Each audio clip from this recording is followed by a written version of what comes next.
Welcome to the Sales Influence Podcast, where we talk about finding the why and how people buy. I'm your host, Victor Antonio. Thank you for joining me. Thank you for lending me your ears. And if you're watching this on video, man, I appreciate your eyeballs. Today, I got a guy by the name of H. John Mejia. We're going to touch on a topic that's rarely touched on, which is incentives in sales. But before we jump into it, please help me welcome to the Sales Influence Podcast, H. John Mejia. H, how you doing today, man?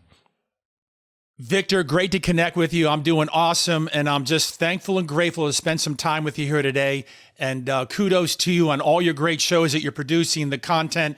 And I've always been a big fan of yours for many years with all the great things that you're putting on internationally as well. So thank you, Victor. Man, I appreciate that, Edge. I really do appreciate that. Hey, before we jump into the topic of the day about incentives and selling, let's talk very briefly about your new book. Talk to me, H. What do you got?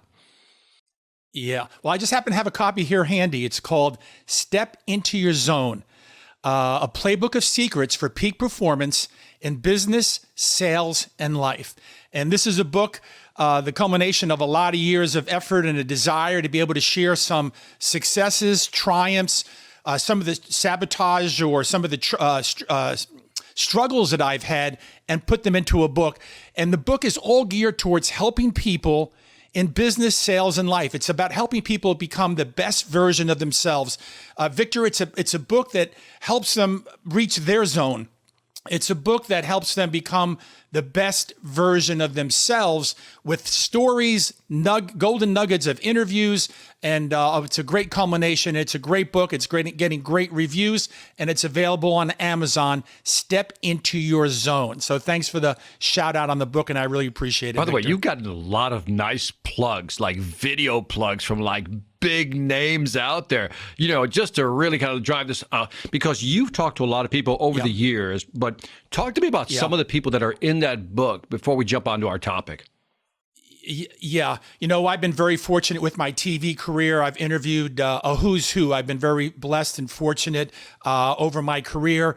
And I've reached out to those people that I've interviewed over the years and reconnected with them. And they were able to give me a nice shout out in the book. And one of the guys that I've worked with over the years, and Kevin, you know, Kevin Harrington wrote the foreword to my book. Kevin is one of the original sharks from the hit TV show Shark Tank on ABC. Kevin was so gracious enough to write the foreword to my book. And then included in the book, I also have Damon John, a current shark on the ABC show Shark Tank. And check this out, Victor. I'm from New York City, as you know, and Damon and I went to the same high school, Bayside High School, and Damon gave me a nice shout out. And I've got NFL Hall of Famers like Eric Dickerson, Derek Brooks. I've got celebrities, athletes, all that people that I've interviewed have gave me some tremendous shout outs, and they're all in the book and all part of the great reviews that we're getting on it. So thank you. Yeah, I mean, you reminded me. It's funny going through the book and then seeing all these interviews. You reminded me like the sports/celebrity version of Larry King. Can I compare you to that? Because that's what I felt like. Oh, Larry King, an honor. Thank you. Yeah, I thought it was great. The interviews were great, and the fact that they were willing to give you shout outs on video, I'm just amazing, man. But anyway, let's get to the topic of today, man, because I really want to talk to you about incentives in selling. Where do you want to start with this one, H? Wow.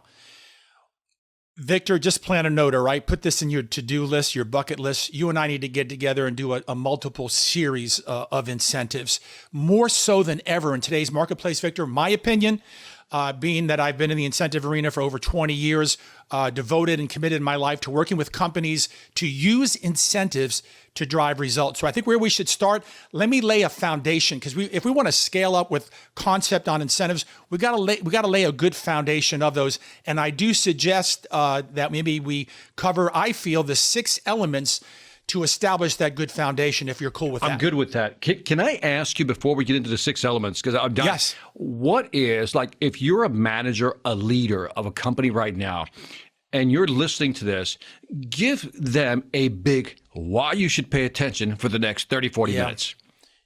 Yeah. More so than ever in today's marketplace with the challenges that we have with the pandemic, segment markets, some markets are getting devastated.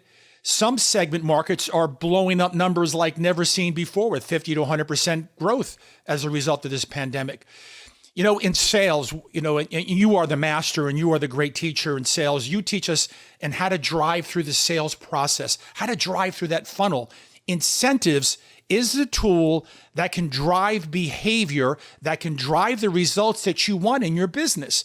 So whether we be incentivizing a customer for their loyalty, whether it be incentivizing a company to get their attention, to acknowledge them, to keep their loyalty, to keep retention, to get them to grow their business, to create cross-selling opportunities, to grow sales in a stagnant market, incentives can be used as a manager to drive those results, to drive that behavior. It's important more so than ever today. Now, also in sales, what about your team, your sales team on the field, out there pounding pavement, dealing with adversity or dealing with opportunities?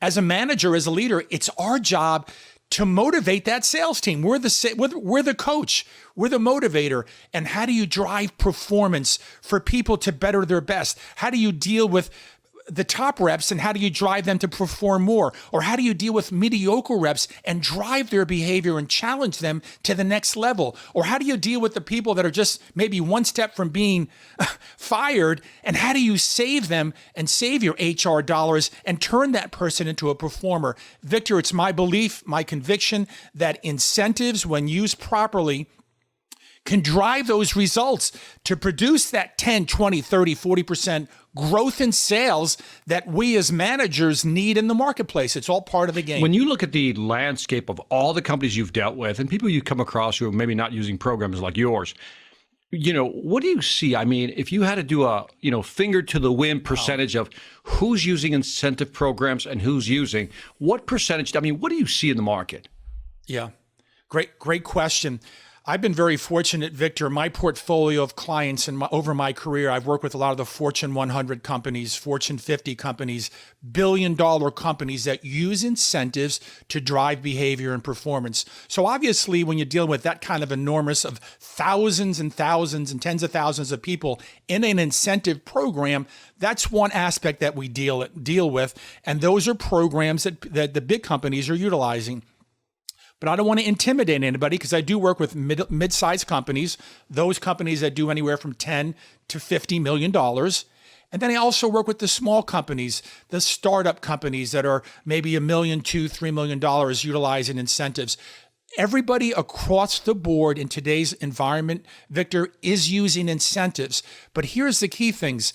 It's kind of like using the tools. It's a different playbook for each company because obviously on a big scale, we're using loyalty reward points, which I'll talk about later. And on a small scale, we can use the enormous popularity today of utilizing digital gift cards since we're now in a COVID no-touch selling environment. And so simple little digital cards can be another solution to be able to drive results for my clients. Okay, so let's frame this conversation then. One, incentives are necessary or should be part of your sales arsenal if you're a leader to drive performance and behavior, right? So if you're looking to drive revenue, this might be an opportunity. So let's kind of frame this as creating the incentive playbook for a company. And so now let's jump into the elements and have a company, as you're going through it, H, what I want you to do is have a company in mind, said, all right, here's what company A did. This is where they started, as we go through the different elements. So people can really relate because, like for me, when you first talked to me about incentive plans, the way you're going to talk about them in loyalty programs, remember I was like, I think I get it, but I'm not sure I get it. So I want to make sure we go through this very slowly and carefully as we're creating this incentive playbook. So I'm going to let you kick off this conversation now. Great. Awesome. Okay, good framework. Thank you, Victor. Element number one, let's just start with the foundation. If you go to the dictionary, incentive, what is the definition of incentive? So incentives are what? Something that motivates or encourages. I love that word, Victor. Encourages someone to do something. Another definition, to stimulate greater output. How important is that from a sales perspective? So, kind of putting that into context is that, so you want to reward an employee for their performance, and you want to reward an employee for their 5-year anniversary, 6-year anniversary, for their, we call them tenure awards.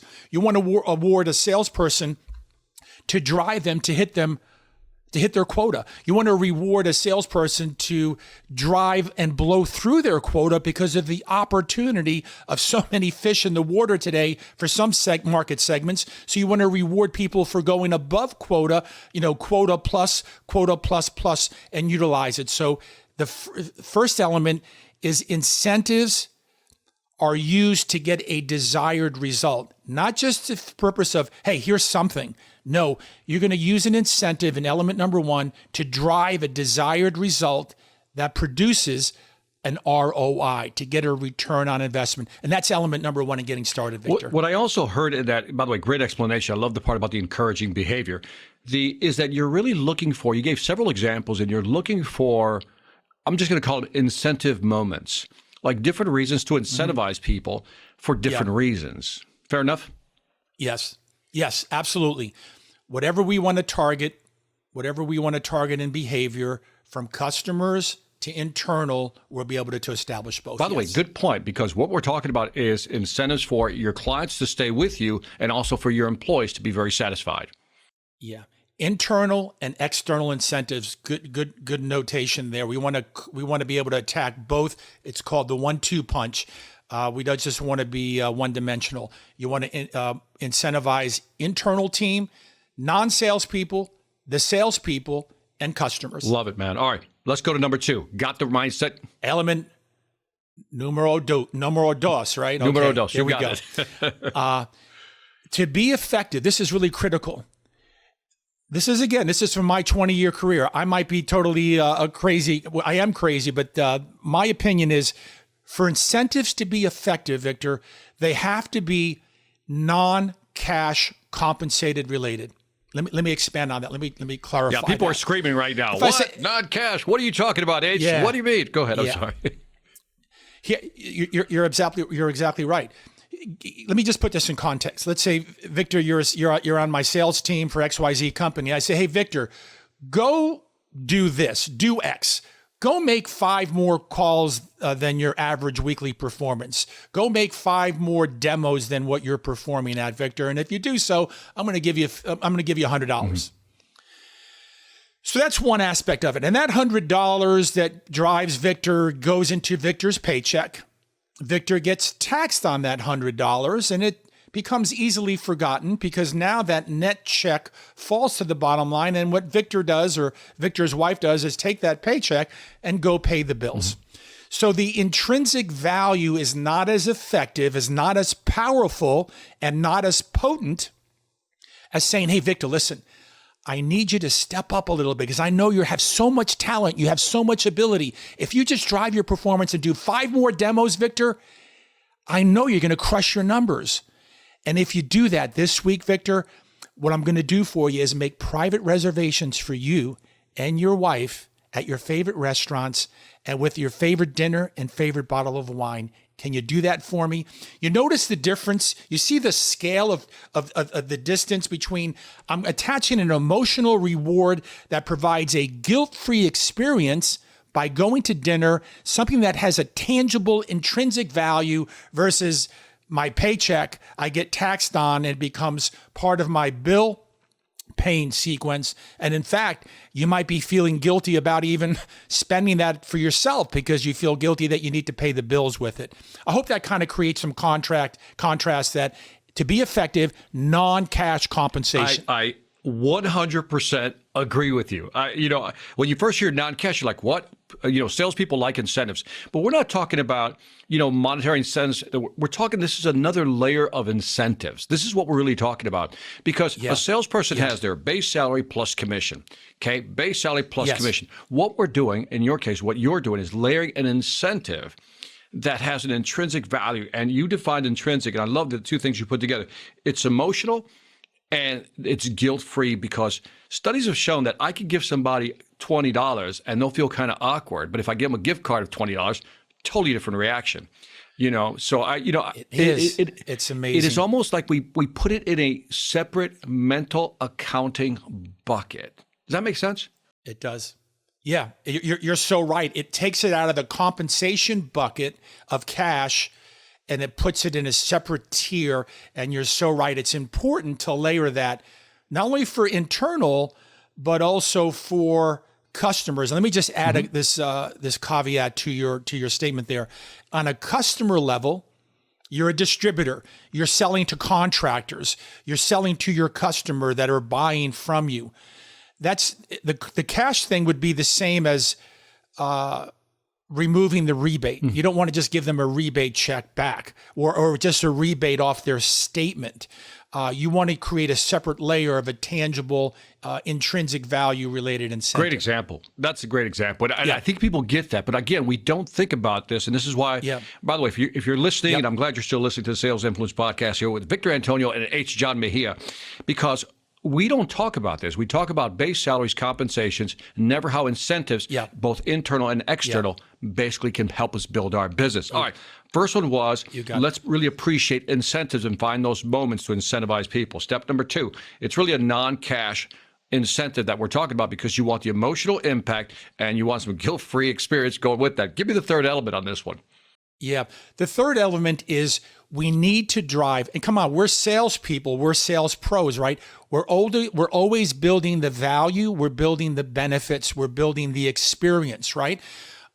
So it's important when you do an incentive program, whether it be internally as we talk to the employees or the sales team, or externally to your customer base, it's important to create and build the perceived value. Just like in the prior example where I used about the dinner, right? Hopefully, Victor, I know you have a beautiful wife and you guys have a great relationship. That tangible connection of going to dinner or an award to share the experience with your wife is going to have a greater impact than having that cash experience going to your paycheck. So we need to properly always frame the incentive, which means that we want to introduce the incentive to the target audience properly, whether that be a digital asset, a digital flyer, whether it be a meeting, a Zoom meeting, whether it be a video where you engage the reward and tell them about the incentive that you're putting on the table for them. So you need to create the sizzle, and then you need to create that perceived value. And again, whether that be in terms of Victor performing an output of doing more demos, or Victor producing more sales to get that end result of a dinner, or maybe let's go to a business experience, go to a business distributor. Let's use it where imagine that distributor, you're selling to Victor and you're buying from me every month. You're buying my widget, Victor. Every month you're giving me hundreds of thousands of dollars of your business, your loyalty to me. You're buying from me versus the competition.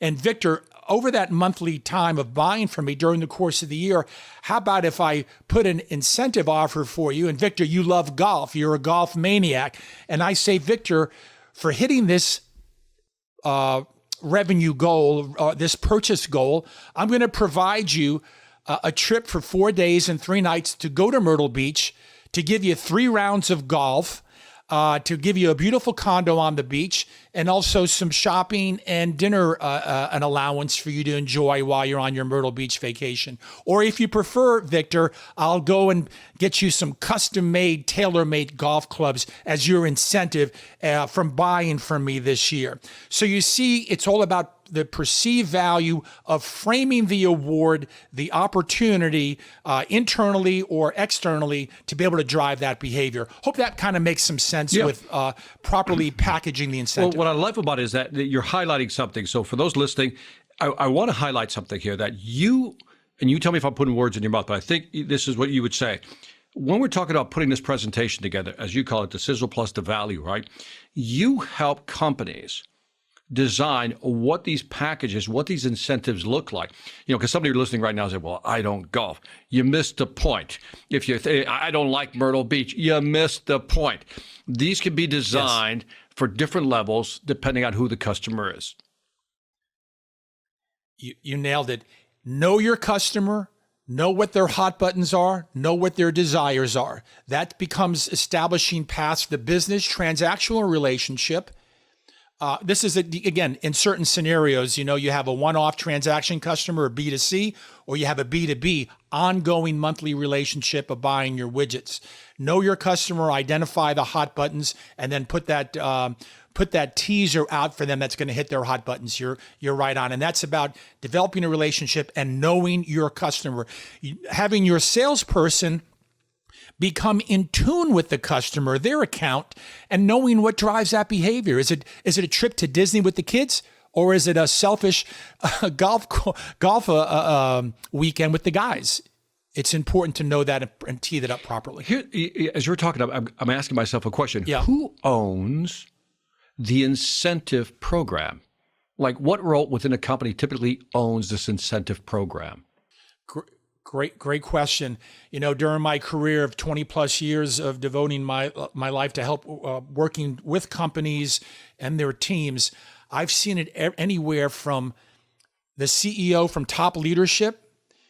Then they kind of bring it down to the VP, the sales team, and marketing. It's kind of like a 1-2 punch. The marketing department and the sales team, they kind of work hand in hand, right? Because what you're doing is you're using incentives for marketing to create attention, to create the disruption in the marketplace, right? To stand out from the competition. And then the sales team's got to come into play because they're the offensive line, right? They've got to block, they have to buy in, and you blend in the marketing and sales team, and I say this in a humble manner, using my expertise to blend that together to work together in harmony to go out and dominate the marketplace. So typically, CEO buys in, loves the idea.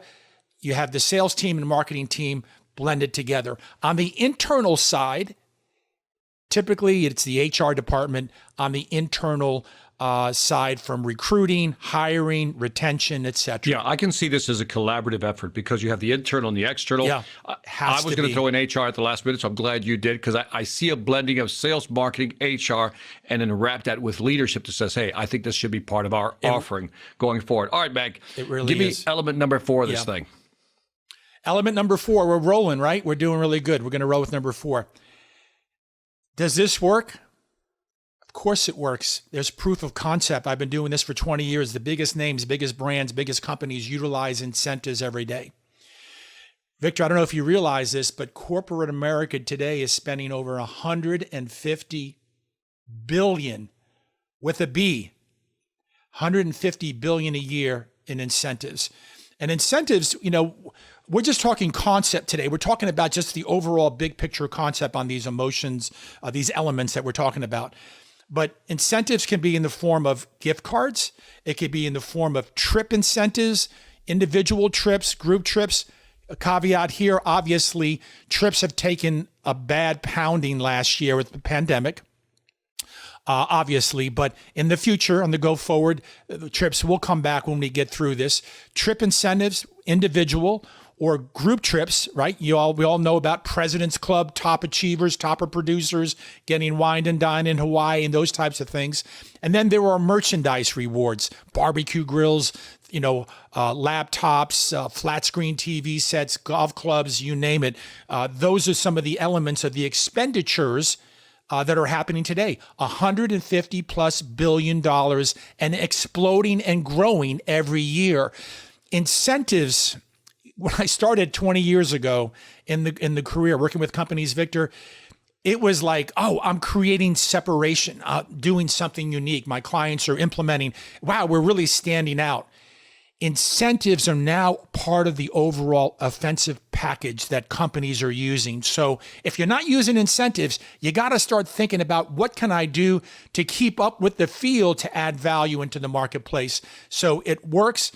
And companies are spending billions of dollars in doing so. So $150 billion is probably proof of concept. It must be working, because you don't spend that type of money if it's not. So I got 2 tough questions. I don't know if you'll be able to answer these. These are tough questions. The first one, if I'm considering this program, what have you seen in terms of percentage of revenue, or maybe a percentage of sales or net profit, whatever it may be, that I should dedicate to incentive? Is there like a rule of thumb in the industry? Victor, that is a great question. That is so important. Is there a rule of thumb? It really depends on the different industries. But let me just give you some general comments here. Depending on your product, depending on your margin, let's use an example. Let's use a distributor. I don't care if it's a plumbing distributor, electrical distributor, HVAC distributor, roofing distributor, window distributor. You get the idea. A distributor typically has two types of business. You have stock business purchases where customer comes into the location, to the branch, and buys product, right? And then you also have sometimes your commercial, your competitive bid jobs. What we see is that when you're promoting your stock purchases, which have what? Higher GP integrity, higher profit margins. Typically, rule of thumb is you're going to use anywhere from 1.5 up to 5% of the revenue in your stock purchases to reinvest back into an incentive program. And there's ways to, and we don't have the time today to get into it, but there are ways that you can tier those percentage payouts to get more behavior purchases from your customer to give them the higher payout. So typically, a high margin product, anywhere from 1.5 up to 5%, typically was what you're going to be able to look at on that margin. When you're dealing with a low margin product, let's say a bid that is lower margin, typically I've seen anything from 0.25% up to 1%. So again, depending on the GP, you have to make, my team and I work with customers to make sure the business sense, it provides an ROI that when we go to the CFO, he doesn't kick us out of the office for proposing an incentive program that makes no economic sense. But general rule of thumb, 1% to 1%, and then from the higher GP products, you're going to be able to give a higher payout. Now, you said something, I know we don't have time to get into it now, but I think that's where I think the secret sauce is for what you offer, is that when you find a company, you help them identify let's figure out what the numbers are going to be. One, let's say to 5.5%. But also you said within that, depending on what they're buying and what volume they're buying and what frequency they're buying at, you would create and tailor an incentive program that makes sense and gives that buyer some more momentum to keep buying. So I think that's where the magic comes in. Is that a fair statement? Victor, that is probably one of the biggest drivers of performance. And I'm going to share a secret sauce here, okay? Is anybody listening? I'm just between you and I, okay? Just us. It's called, just you and me, all right? Don't tell anybody. Right. I call it the treadmill effect. Think about this. You ever see those guys on a treadmill where the treadmill is like this and they're running like 100 miles an hour? You ever see those videos? Think about it. It's easy to start on a treadmill that's flat. When you gear up, you program it in, it's going slow, and it just starts off at 10 miles an hour, 8 miles an hour. So what you want to do is, in any incentive program, you want to create a threshold that is achievable. Part of my book that I go into is that if you set a goal that is so unrealistic, they quit on you before it even starts. So you have to set an achievable goal that, well, heck, I can hit 90% of purchases from prior year to hit my level 1 incentive. Heck, I'm a sales guy, right? Victor, you're the sales guy. Heck, I can hit 85% of my sales quota from last year to hit level 1. Level 1 is that flat treadmill. Hit the engagement. Get people engaged. Throw a big net out. And then as you hit level 2, level 3, notice the levels get higher and more challenging.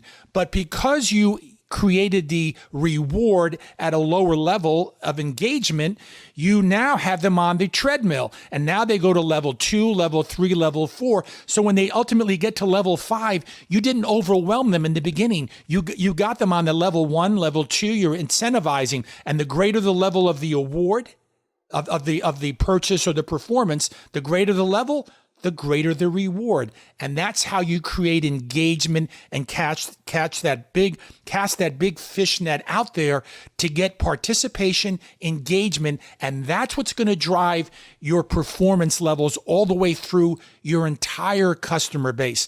And Victor, I'm sorry, but you got me geared off here a little bit. Oftentimes we're only motivating your top 5% customers. But the thing is, where the opportunity is to drive sales, drive revenue, drive performance, Victor, it's hitting, you want to reward your big customers just for being their big customers and staying with you versus the competition.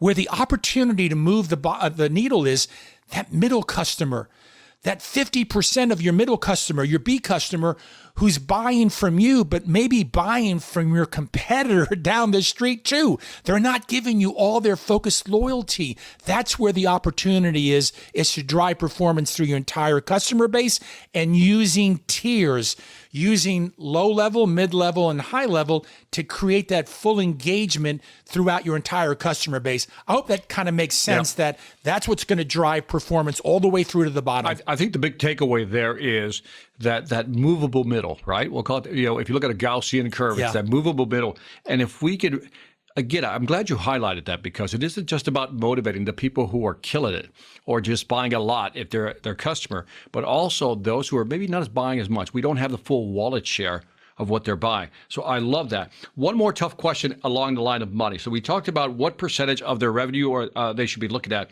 1 to 5.5%. If it's B2B, large sales cycle. If it's small B2C, maybe 0.25 to 1%. Is there a number out there, H, that ties, okay, you know what, for every quarter point I put in or 1 percentage point I put into incentive plans, I typically see an ROI or an increase in sales or revenue bump of XYZ. Can you give me something? Do you have any numbers on that? Yeah, my typical program is going to range on the low side from 10%. And I've run programs that, again, I've had things where you have the out of the norm, like crush it with big numbers. But typically, I always say clients, when we run an effective, comprehensive incentive program that's well planned, strategized, acknowledge the ROI, set up a proper business rule, and we execute everything from launch all the way through to the end, typically anywhere from 10 to 40% to drive results is what we're shooting for. Love it, man. Good number. All right, give me number 5 here, H. Let's cruise. Yeah, okay. Element number 5 is adding value to the relationship. Incentives create a differentiation where you're able to go past the transactional phase of doing business. We're salespeople. We want them to buy more. Right? We want to hit our quotas. We want to, or management's driving higher quotas, higher numbers. Incentives rely the aspect of the relationship, and you're able to add another layer, like we talked about in element number 1, another layer of performance in the relationship, another layer of an acknowledgement that why am I going to buy from you versus the competition? Years ago, I've been in the incentive arena. Years ago, my company, we're proud that back in the 80s, we're the ones that established, here's a credit card, right? You got you can't see my credit card number, my Amex card. I'm in the incentive arena, Victor, for 20 plus years. I still jam my Amex business card and I get hundreds of thousands of points on my Amex card. I always pull the card out and I use it. My company, my organization, we're the ones that started the credit card process back in the 80s when we established the ability to use the card to reward points with. And now it's become second nature today. You pull your credit card out, you earn points, and you use those points to buy stuff. So what I'm saying is that in the relationship, you're adding value that I'm going to buy from H's distributor. I'm going to buy from Victor's distributor. I'm going to buy from Victor, the salesperson. Why? Because I'm getting rewards on top of buying from Victor versus the relationship. Now, here's another secret sauce here. So many times in my career, managers say, what do I need to give them incentive? What do I need to give the sales team an incentive? I'm already giving them enough commission. Why do I need to give my customer an incentive? They're already buying from me. I'm giving them good customer service. They should be thankful for that. You see the mindset here? Do you see this mindset? And the reality is what's scary, Victor. I have conversations every day, some people that think that way. Here's the reality. You're great. Well, we don't need to give incentives because we invest in good customer service. Here's the reality. Today, with the internet, the digital world that we're living in, great customer service, great inventory stocking, great selection of product, great interaction, great customer service for dealing with adversity. Those are all things that just get you an admission into the stadium. It's not like, well, I don't need to give incentives. I'm going to give you good customer service. You need to give that just to play and keep yourself level. The incentives are on top of getting kick-ass customer service, product inventory, product selection. So the mindset you see needs to be shifted from like partnership, add value to like, I don't need to reward the sales team. I don't need to reward my customer. You are going to get crushed with that Neanderthal mindset. So the customer service and execution is primary, but the incentive is layered on top of that for element number 5. There's a lot of things you just said there.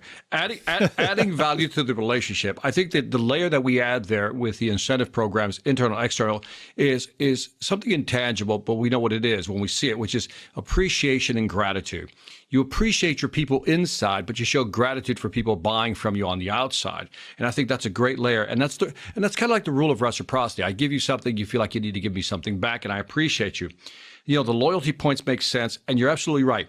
Customer service, you got inventory stock ready, delivery times are short, great, all that wonderful. All that is table stakes. Yeah, of course, everybody has that's table stakes for actually being in business.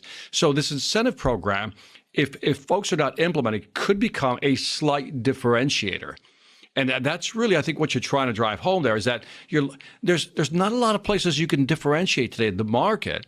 So if you don't have an incentive plan as part of your base commission, then I think you might be missing out on an opportunity to differentiate. Yeah, without question, it creates that one more value. Victor, think about the great products in the marketplace, right? Think about past the product. Think about that loyalty to the brand. Think about the feeling that's associated with that connection. And whether it be my Apple, whether it be my iPhone, right? Whether it be an Apple laptop or whether it be driving your Honda or a BMW or a Mercedes. I mean, there is that connection that you want to establish that all things being equal in the marketplace, you got a customer. All things are being equal. And you've got a customer that's being courted by a lot of your competitors in the marketplace. They're trying to circle around your customer, and they're planning and strategizing today in the marketplace. As you know, all your competitors are thinking, how do we take Victor's customer away from Victor? Mm-hmm. Those are things that are going on in the marketplace right now. So I wanted to ask you, I mean, you're raising an interesting point. And I'll go off on a tangent real quickly and come back to the point. Yeah. People won't leave Facebook, not because they're happy with Facebook. Is it because they got all their stuff loaded on Facebook? They got all their pictures, all their videos, and all the connections already made on Facebook. That's called a sunk cost. It's a mental sunk cost, right? And what you're highlighting, I think, is important, that sometimes we don't look at reward programs as sunk cost programs. And that means that if I've built all these points, if all this goodwill / points that I can use, that's a sunk cost. I'm not going anywhere. So that goes to loyalty / retention. Golden handcuffs. Yes. Or customers, golden handcuffs for salespeople. I was trying to be nicer. I was trying to be more diplomatic about it. But that's maybe for your after dark show. I don't know what. Victor, check this out. My wife comes to me and say, honey, we can get, she comes back with her cards that she gets. We can get 2%. We can get 2.5%. We can get this. We can get that. And, for the business, listen, I'm already invested. Amex card, there's an emotional attachment to it. I get stuff with utilizing Amex card, the points.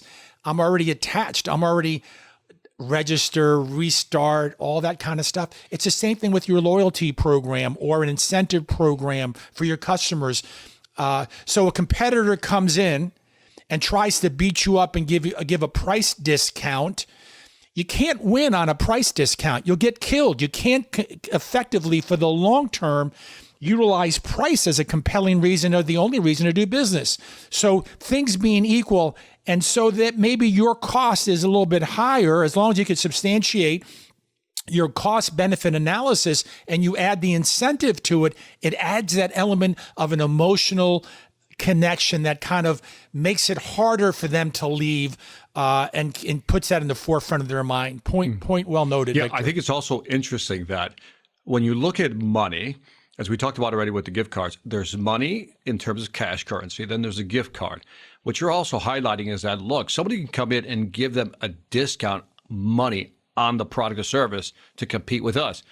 But on the other side, you got this gift card, the Amex reward with all these points on it. And you can't really compare apples to apples on this, right? You can't. It's hard for the client to do a mental comparison between, 5% discount here versus all my points that I have here. It's hard to do that. And I think that's almost like obfuscating any type of decision-making process. So the client's going to say, no, I don't want to lose this. Now, I don't know what that really means. And to that point, Victor, let me piggyback that, because, again, you better write this note. You and I are going to do a series for incentives for companies around the world.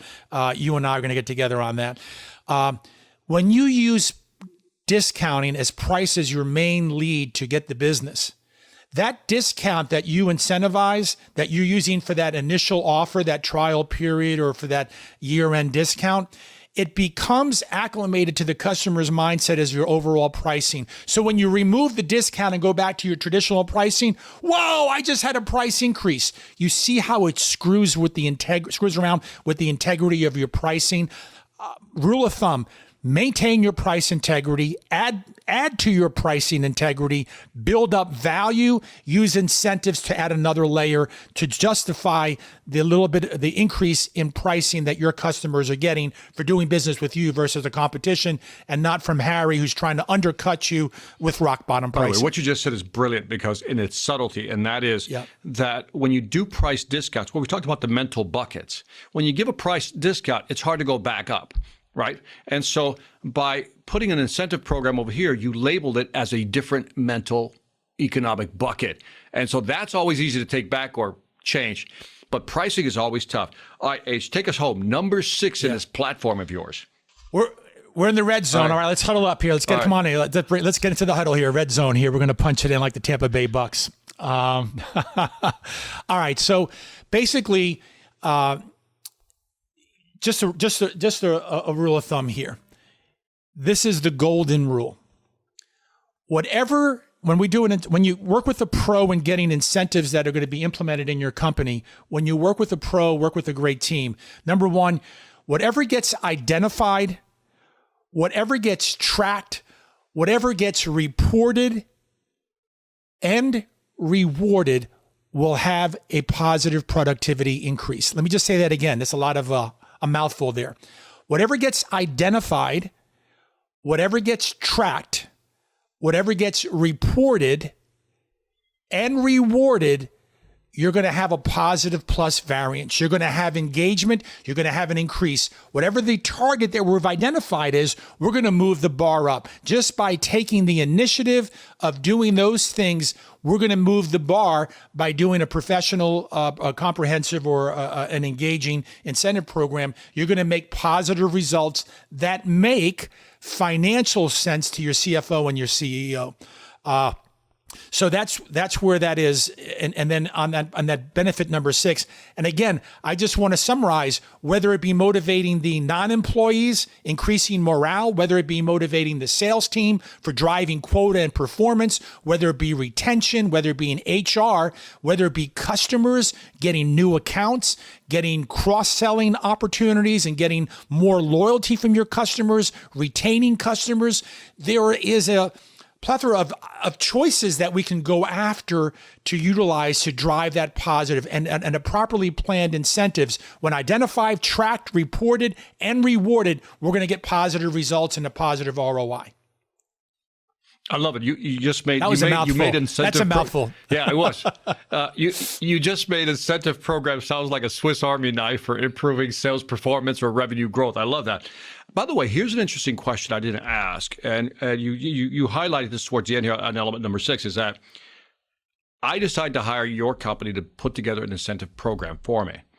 How does that work in terms of, you said what's identified, tracked, reported is rewarded. Yeah. Well, how does the tracking work? You'll help me identify what we can do, but then how does the tracking work? Yeah, great question. Okay, so and again, I hope I haven't created too much intimidation with those incentives and make it complex. Incentives are really easy from a standpoint when you're working with a pro. We can think of my team and myself as a Sherpa. I'm going to guide you up to Mount Everest safely, quickly. I'm going to save your life, going to save you time and save you money and get you there to the top and back with a great experience. So what we do, the initial thing is this. Is an initial consultation. You got to sit down. We provide a no-cost initial consultation and just doing fact finding, just like a professional, right? Just like a sales pro. What are your objectives? What are your challenges? What's keeping you up at night? What are your pain points? How is your sales team doing? What's the size of your sales team? What are the different layers of your sales team's productivity? Where are you having challenges? What's going on? Products, margins, and to do a complete comprehensive fact find. And then what we do is we take that information as a complimentary, no-cost consultation. We take that information, and based on that, we create a blueprint, a playbook, a guide that we put together, and we present the client with a solution with different options and alternatives to be able to drive the results that they're looking for. Now, should they decide to engage us and taking that playbook that we design for them, and that's up to them, should they decide to engage us, and then we'll go ahead through a process of designing the program, marketing the program, launching the program, what are the different tools that we're going to use, engaging, we're going to use digital assets, digital videos, emails. Then how are we going to track this? And today, everything is more geared towards, even more so in the digital world. We have online tools where participants can simply go on their phone, log into their account and say, hey, I'm buying from Victor, the distributor, flooring products or your roofing products or your window products. And I'm able to see my account. H. John Mejia is buying from Victor Distributor. For my purchases this year, I've earned 10,000 reward points. And every month I get an update and I get a ping on my phone and my email that, hey, you're buying from Victor. Here, you've added some more points, just like on my Amex card. Imagine the Amex powerful identity of the Amex. Think of it now that we've got it on your phone now. We've got it on your email and communicating with you as the customer to be able to drive that behavior. And that's where the engagement, I'm getting that little ding, points, more points. The dopamine effect kicks in. And I take my points, I go in, buy my kids gifts, buy a barbecue grill, go on a golf vacation, and utilize that with the updating on the tracking. Or maybe if it's old school, some contractors, you're able to do an email. The sales team is able now, your involvement is able to touch base, make that touch every month. Hey, Victor, good to talk to you again. Here's your purchases update. And then you're reaching out to Victor one more time and saying, oh, Victor, here's your update. You got 3,200 points for your purchases last month of your widgets, blah, blah, blah, blah, blah. It's one more point of contact. So hopefully that gives you kind of a good idea of the comprehensive ability that we're able to have with the resources that we have to be able to deliver that for you. So I as a company don't have to buy a platform. You're going to use your platform. Nope. And then through the power of mobile phones and maybe even our computers, we'll be able to get the updates to what those incentives are. And I love the last point you made, which is sometimes you need an excuse to talk to your customer. And what a great way to go back, and say, hey, by the way, just want to give you an update on your point system that you got here to show them some progress. So as a company, you take care of that from a platform standpoint. You just have an app. They log in, they look at it, they're good to go. And just a 15-second add-on to that, and thank you for you keeping me great on track. We're a great team here, Victor, is that they go to the platform and imagine on that platform seeing thousands of different reward options. Reward options from golf, computers, reward options, anything you can imagine. We've got all the award options. We have all the trip options, depending on what we design for the client, but we have all the platform, the communication. All we do is we plug the client into the system. with their goals and objectives and design a custom-made solution to drive the results that they're looking for. I love that because it's almost like walking in and doing some shopping. So if I can say, I'm going to give you a phrase: from gift cards to gift cars and everything in between. Something like that. I like that. I'm going to trademark that right now. It's all Good. yours, I like man. that. But Good. I think everything in between. So anyway, H, man, I think that was a good summary. 6 key points to go through. I love that. So if people need to find out more, I'm going to give you the last word. First of all, where can they find out more about you? And 2, you have the last word on this one. Oh, okay, awesome. Go to my website, hjohnmejia.com, hjohnmejia.com, hjohnmejia.com, hjohnmejia.com. That's my personal business branded website. You can connect with me there. You can reach out to me with following up there. Also, I'm going to have one more last shout out for my book, Step Into Your Zone, a playbook of secrets for business, sales, and life. I'm so proud of this book. My objective with this book is to help people to take the lessons, the triumphs that I've experienced, along with the struggles that I've had dealing with self-sabotage, dealing with, at moments, negative self-talk. I take people through a journey of stories that I've experienced, things that have worked for me, things that haven't worked for me, and share them in the book that people can connect with. It's been an easy read. I do interview a lot of people, some great business people, share some thoughts in the book. I share business strategies. So this is truly a playbook guide that you can refer to in the years to come. And that can be on Amazon. Go to Amazon.com, go to the book section, Step Into Your Zone. Step Into Your Zone. And I appreciate all the support there. H, thank you very much for your time, man. I really appreciate it. I totally enjoyed the conversation, especially, again, on a topic that's underserved. So, by the way, if you listen to this podcast, reach out to H. John Mejia. We'll put his domain name in the actual show notes. But reach out to him, because if this is something that you're looking to put as part of your playbook in terms of compensation for your salespeople, or again, internally or for your market, this guy will give you at least some guidance as to what you need and what you can and cannot do. And again, I think it may be a differentiator that a lot of you need. And on that note, this is Victor Antonio signing off on the Sales Influence Podcast. Leave me some feedback on iTunes, Stitcher, YouTube, Pandora, Spotify, or wherever you find me. And after you do that, after you find me and you're listening to this right now, when you finish, check out hjohnmejia.com. Check out the book, Step Into Your Zone, on Amazon. And after you do all that, you know you should check out the Sales Velocity Academy at salesvelocityacademy.com. We just had some new fast classes, got some great webinars coming up, and all this to help you sell more effectively. From H. John Mejia and Victor Antonio, we're always reminding you, selling ain't hard when you incentivize people and you know how. Take care.